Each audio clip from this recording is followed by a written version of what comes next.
Hi everybody, welcome to the Astrology chat for July 16th, 2024. So the keys for today are to allow yourself to continue to focus that hot and progressive energy of Mars conjunct Uranus through this week.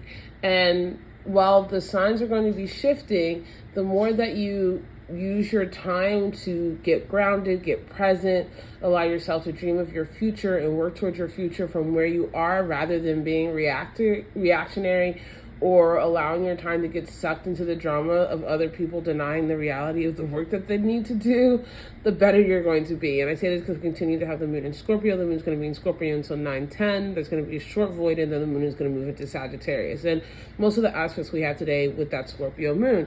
And so when the moon is in Scorpio, there is this desire to investigate, to release, to phoenix, to be aware of the unseen and apply that knowledge into the scene. And a lot of what's in play is you just allowing yourself to be honest about the fact that you can see what the divine has for you, even if nobody else can, and to allow yourself to commit to walking that path and following the way that God and the divine has planned out for you, regardless of what everybody else is doing.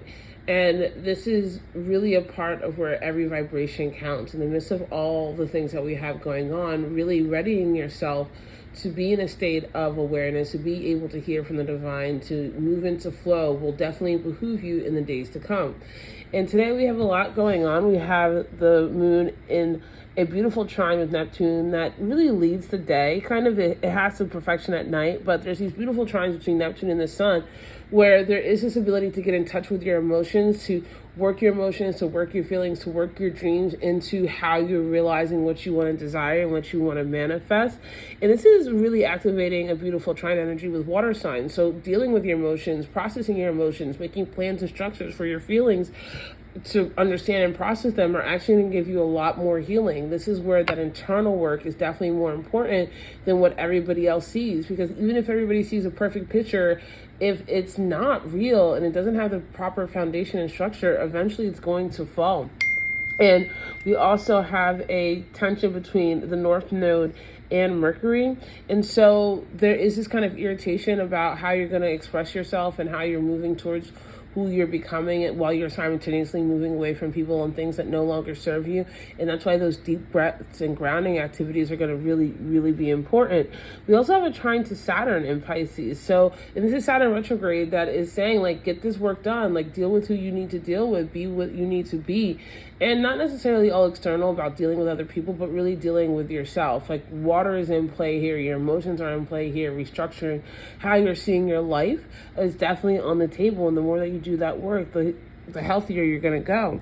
We also have an opposition to both Uranus and Mars. And so this is a really interesting energy, right? With Scorpio, again, you just want to like change, right? There's something people wonder about Scorpios, like how do they just click off? And it's just for us, we get all of the data, we run the numbers, we give people chances, we give people time. But there is a point where it's just like, okay, I'm not going to hurt myself anymore for this person. And that's where that switch triggers for Scorpios. And so even if you don't have this naturally, you can develop this ability to really place the value of what God and the divine wants you to do over what everybody else says. You know, a cage, if it's covered in diamonds, is still a cage. Unhealthy relationship, even if it gives you highs, is still unhealthy. And really getting down to the core of the matter is really going to allow yourself to continue to grow and progress past that. So words can be a little iffy, right? There's an in conjunction that, there's just like a kind of tension with Chiron as well. So this is all about taking your time, healing, breathing, and processing. And then when the moon moves into Sagittarius, it's going to make a sextile with Pluto retrograde. And again, we are now at play with this energy, these outer planets saying it's time to sit down, review, reorganize, let go, and redesign. And so do that. I love you guys so much, and I'll see you tomorrow.